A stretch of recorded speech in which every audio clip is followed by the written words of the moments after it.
I'm Matt McClure, and this is Currents. Recovery and cleanup in Japan after the devastating earthquake and tsunami. We'll look at what the church is doing to help. Plus, celebration amid uncertainty. Will this newly relocated senior center be forced to shut down? I'll tell you, if they shut this down, they hurt a lot of people.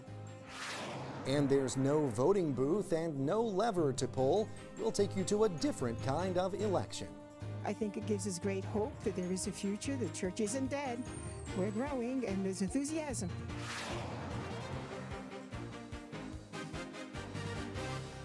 Well, good evening, and thanks for joining us tonight. Japan is still reeling from last week's disastrous earthquake. Officials say the death toll from the quake and the subsequent tsunami could top 100,000. Meantime, the Japanese government is urging calm after another explosion at a badly damaged nuclear power plant. A massive blast of hydrogen blew from the Fukushima Daiichi facility. It was the second explosion since Saturday, but government officials said it did not pose an immediate health or safety risk. At the Vatican, Pope Benedict remembered the earthquake victims in his prayers on Sunday. We'll get the details now from Rome Reports. During the Angelus, Benedict XVI remembered the victims of the tragic earthquake that hit Japan and has left thousands dead. Prego per le vittime e per I loro familiari e per tutti coloro che soffrono a causa di questi tremendi eventi. Incoraggio quanti con encomiabile prontezza si stanno impegnando per portare aiuto. The Pope recognized the ability of the Japanese people to rise up and face difficult challenges and the strength they have to rebuild the country. Desidero rinnovare la mia spirituale vicinanza alle care popolazioni di quel paese che con dignità e coraggio stanno facendo fronte alle conseguenze di tale calamità. When first news of the quake began to arrive, the Pope sent a symbolic donation of $150,000 and began mobilizing all the structures of the Catholic Church in Japan in order to assist as many people as possible.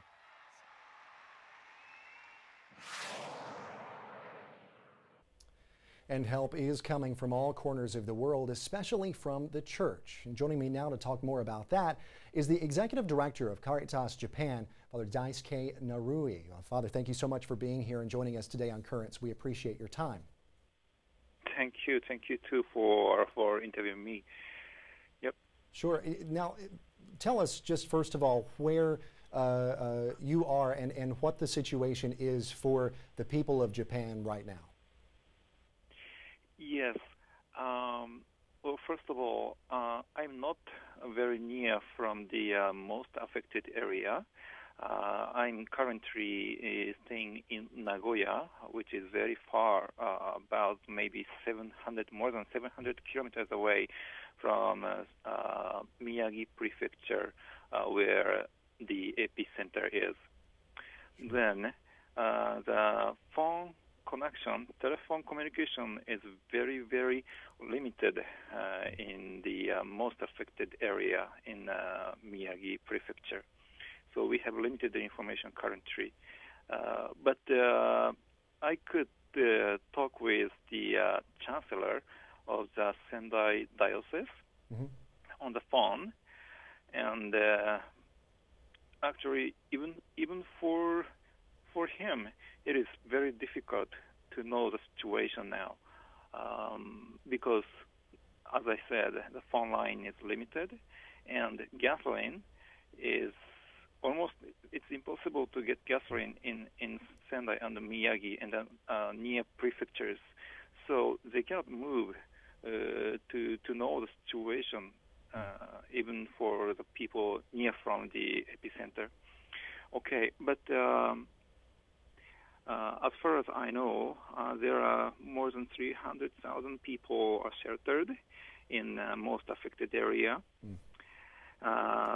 They are still looking for family, and the rescue team is working very hard to seek people and survivors. Thanks to U.S. military and other foreign teams, they are working very hard to look for the people. Sure. Now, what kinds of things is Caritas doing in particular to help? Yes. In this stage, we think that the self-defense force of Japan and the fire department and the police department are the most important actors to work in the most affected area. Government announced others not to bother them. If other organizations rush to this area, those, military forces and fire department and the police department cannot work fully. So currently our priority is to collect information first. After maybe one day, we could start our activity in Miyagi Prefecture area. Because, usually we say the 72 hours is one of the borderline that people can survive without food, without water, and in the debris. Sure. So I myself will go to Sendai the day after tomorrow to establish the task force in the building of Sendai Diocese Secretariat. And we gather all information there, and then we will form a volunteer team to support people. Then we have actually similar experience in Niigata Prefecture, which is near from Miyagi Prefecture. It was about 4 years ago, but there was a huge earthquake. Then that time, of course, many people were affected, but most vulnerable people were, I think, elders and migrants, especially migrants. Sure. Since they cannot speak good Japanese, it was so difficult for them to get information where they can get help, where they can get food and shelters. And I think there is similar situation in Sendai and Miyagi Prefecture this time as well. Sure. So, yes, I think it is very important to distribute huge amount of food and then other relief stuff to many people, but also it is very important to support those few migrant people and then some other very vulnerable people such as elders and homeless people to accompany them, to bring them to the support from local government. Sure. Yes, both way is very important, we think. All right. Well, Father Daisuke Norui, we thank you so much for joining us here on Currents today. Our time has come and gone, but you're doing great work, and our thoughts and our prayers go with you during a very difficult time. Thanks so much. Thank you very much. Yes. Thank you. Well, there's much more Currents coming up. A New York congressman announces another round of hearings on Muslim extremism. We'll have that story, plus the rest of the day's headlines next.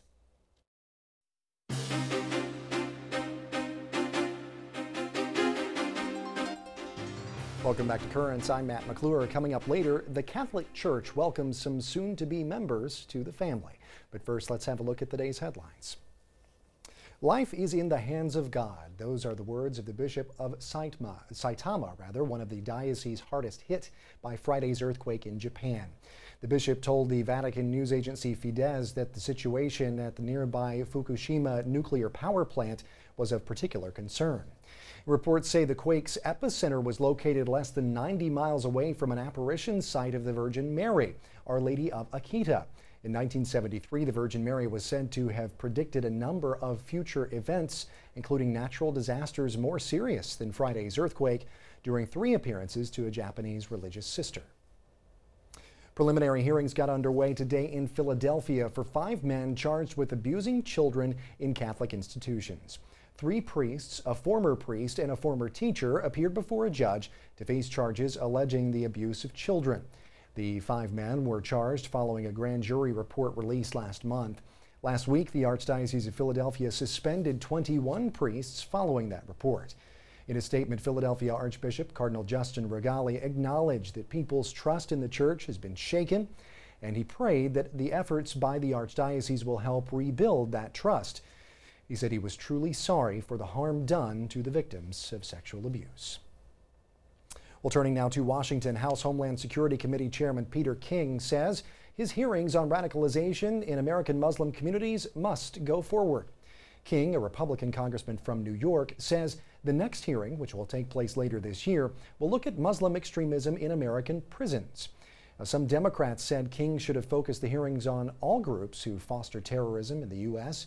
King dismissed that, along with other criticism, as hysteria and political correctness.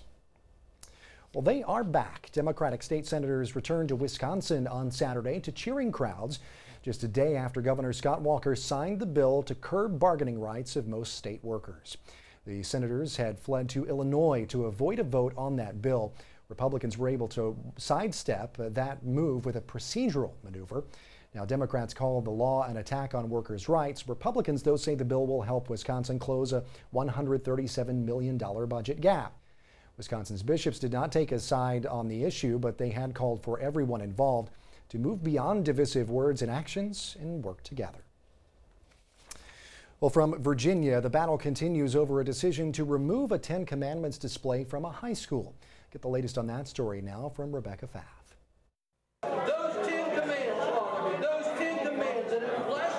At this rally at Willowbrook Baptist Church in Princeton, they pray for the 10 Commandments to be put back on school walls.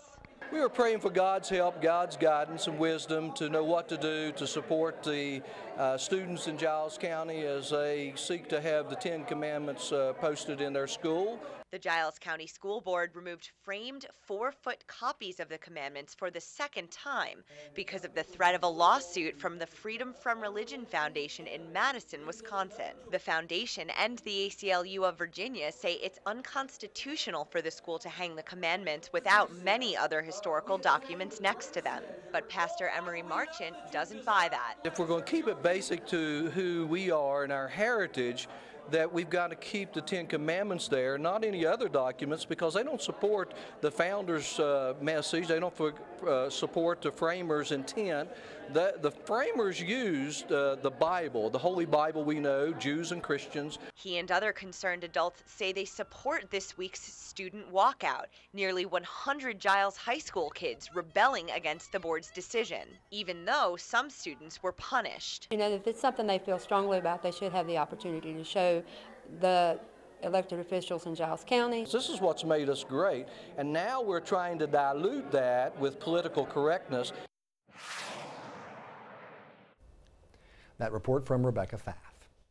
Well, from Massachusetts, one man got into the spirit of Lent in a big way last week when he returned the $600 he had stolen from a Catholic church.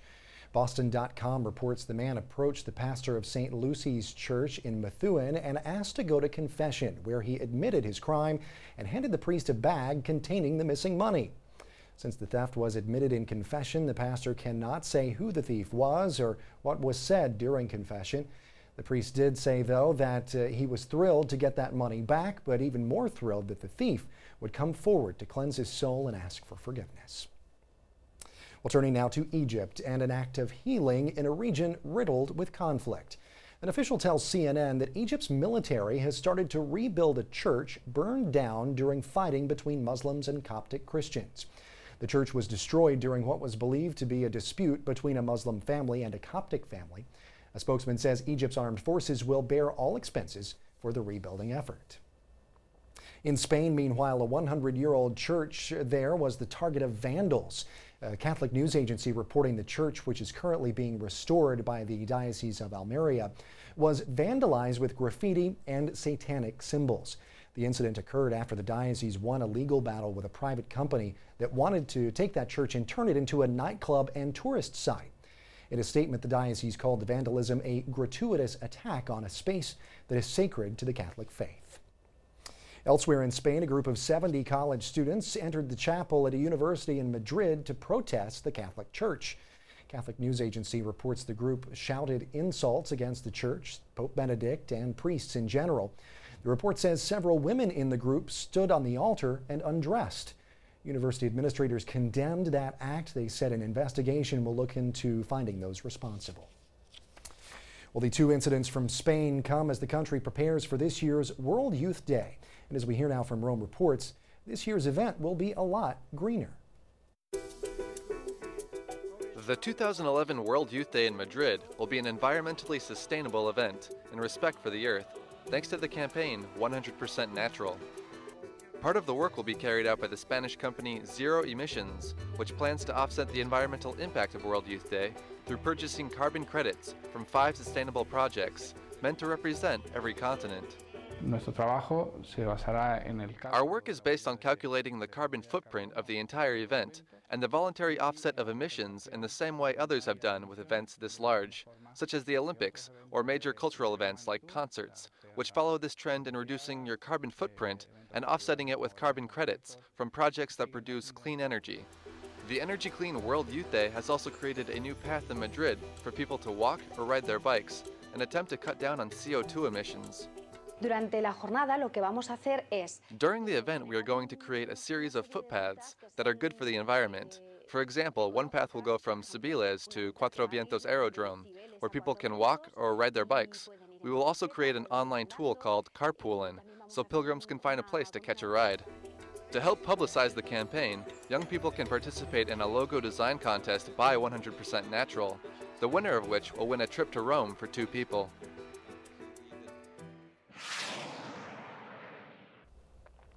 And finally, the beatification of Pope John Paul II is right around the corner, and the Vatican is giving people a chance to like John Paul on Facebook.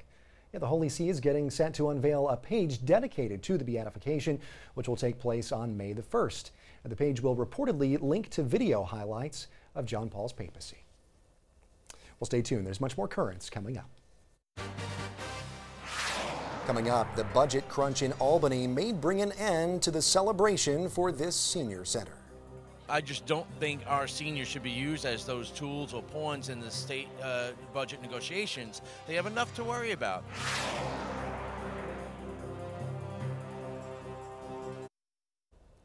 Welcome back. Governor Cuomo's proposed budget cuts for New York State have been at the center of a controversy brewing in Albany, with proposed cuts running the gamut from Medicaid to arts education. And with the city pressed to make ends meet, the Bloomberg administration plans to close almost a quarter of the city's senior centers by early July. Well, one center with its head on the chopping block is the Catholic Charities Senior Center in Woodhaven. And even with the bad news looming over the center's future, you might be surprised to learn that they threw a party last Friday. And there's more. The celebration marked their official opening. Yeah, seniors, politicians, well-wishers all showing up to celebrate the center's new beginnings and rage against the approaching cuts.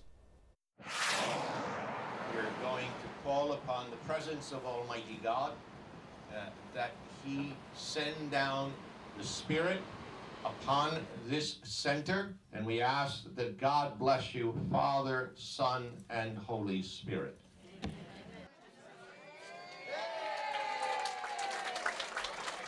I'll tell you, if they shut this down, they hurt a lot of people. A lot of people. They want us, the senior citizen, to stay home looking at soap operas and just drop dead. There are people that this process affects, and we can't be pawns in that process. The seniors told me they wanted a home. They needed a place to go. Their old home was taken away. They were shipped out to another area, so they wanted something. They have contributed to the fabric of our neighborhoods. They have built these neighborhoods, advocated, and now that they're in their old age, they should have the supports necessary. I just don't think our seniors should be used as those tools or pawns in the state budget negotiations. They have enough to worry about. So we're passing around petitions to all of the people here at the Senior Center as a method of saying to the governor and to the mayor that we don't want any cuts. There is funding in the budget. There are options on the table that would prevent this from happening. And we're here to say that we don't want this to close, and it doesn't have to close. We're looking for all of our centers to stay open. This is ridiculous. Title 20 money is supposed to go to seniors. It means a lot to me if I'm come here every day. I come here every day, so it means a lot to me. It helps me physically and mentally. I meet a lot of people, and I do a lot of stuff. I knit a lot. In fact, I'm knitting a Met blanket. That's why we get up early. We get ourselves dressed. We come out. We socialize. We have different people here. We talk about different things. We may have arguments back and forth. We give our views. They give their view. But we're doing something. The mind is working. You know, there are more other things that are not that important that we could get rid of. I mean, I could give you a whole long list, but I don't have the time. Clearly, it is a budget negotiating tool, and it didn't have to happen, nor should it have happened.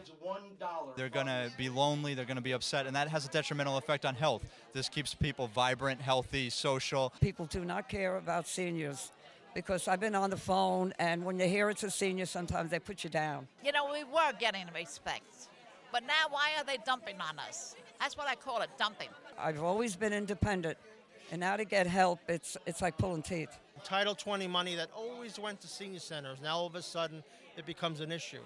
And I really challenge the mayor and the governor to make sure that that don't happen. I don't think it's going to close because you have a lot of people coming here. You can't cut a service that hundreds of people are using every day to maintain their life. Every year, services to seniors are threatened, and they're so important. Why do this? If we can't take care of our neediest, then we're not worth our salt. This is America. We can't do this to our people. Passions running high there. Well, Currents contacted both the office of the governor and the office of the mayor. As of now, they have declined to comment. Stay tuned. There's much more Currents ahead. When we return, no, the church is not playing politics. It's the rite of election in the Brooklyn Diocese, and we'll take you there. This is one of the highlights of the year. Believe me, it's one of the ceremonies you look forward to.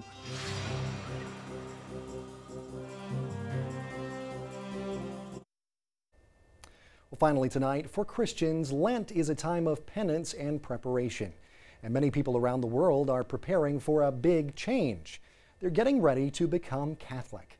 Each year on the first Sunday of Lent, dioceses celebrate something called the Rite of Election. It's the beginning of the final phase of formation for people known as the elect. Those are men and women who will enter the Catholic Church at Easter. Well, this year the Rite of Election was held at Christ the King High School in Middle Village, and we sent our cameras to check it out. This is the Church of Brooklyn and Queens at its best as we add new members, as we fully initiate those who wish to be with us in this Church of Jesus Christ. This is one of the highlights of the year. Believe me, it's one of the ceremonies you look forward to. You see the church alive in the diocese, almost 1,000 people here today. The catechumens are the elect, those who are to be received into the church at Easter. We also have those who are preparing for their full Christian initiation, and also those to be received into the church from other Christian denominations already baptized. So there are really three groups of people here today. They are formalizing something that has been developing in their lives for a while now, but they are preparing to make their commitment to be a disciple of Jesus, and that's going to influence everything they do for the rest of their lives. I think it shows that the diocese is trying to evangelize. I think it gives us great hope that there is a future. The church isn't dead. We're growing, and there's enthusiasm. They come here, they always say, oh my heavens, so many of us. And it really is a very nourishing experience for them to see everyone else coming forth. And then to shake the bishop's hand, they always say, oh, that's wonderful. The church, in the name of Christ, accepts you and calls you to the Easter sacraments. Do you wish to enter fully into the life of the church through the sacraments of baptism, confirmation, and Eucharist? Yes, we do. Then offer your names for enrollment. I'm going to be receiving all three sacraments, the baptism, the communion, and the confirmation. I'm actually going to receive 4 because I'm getting married in August by church as well, so it's a blessing for me to receive everything at once. Siento que he sido llamado por Dios, o sea, llega un momento donde uno es como algo impredecible, o sea, simplemente pasa, o sea, llega un momento donde tú necesitas hacer eso, o sea. It's never too late to say yes to God. If you feel like you should take a step to be closer to Him, it's never too late to do that. He's always there for you. It's a major step for most people. You know, if they have never been baptized, I mean, they're really asking to become Christians. If they have not been fully initiated, they're moving closer to the church. They want to receive the sacraments. So it really is, for most people, a very major step in their life. The church recognizes your desire to be sealed with the gift of the Holy Spirit and to have a place at Christ's Eucharistic table. Join us in this Lent in the spirit of repentance. Hear the Lord's call to conversion. Thanks be to God. I often wondered, having been baptized, 3 weeks old and brought up in the church Catholic school the whole way, I just am absolutely, floored by it, really. It strengthens mine a bit because you're called. How lucky we are in Brooklyn and Queens to be able to welcome so many people to our faith. May God bring what has begun to full completion. According to the latest numbers from the Office of Faith Formation, 933 adults will join the Catholic Church in the Diocese of Brooklyn this Easter. Now, the rite of election was also held for children preparing to enter the Catholic Church. That happens Saturday at St. James Cathedral. We'll have a full report on that tomorrow night here on Currents. Until then, be sure to check us out online. We're over at currentsny.net on the World Wide Web. We're also on Facebook and on Twitter. For all of us here at Currents, I'm Matt McClure. Thanks for watching. Have a great night.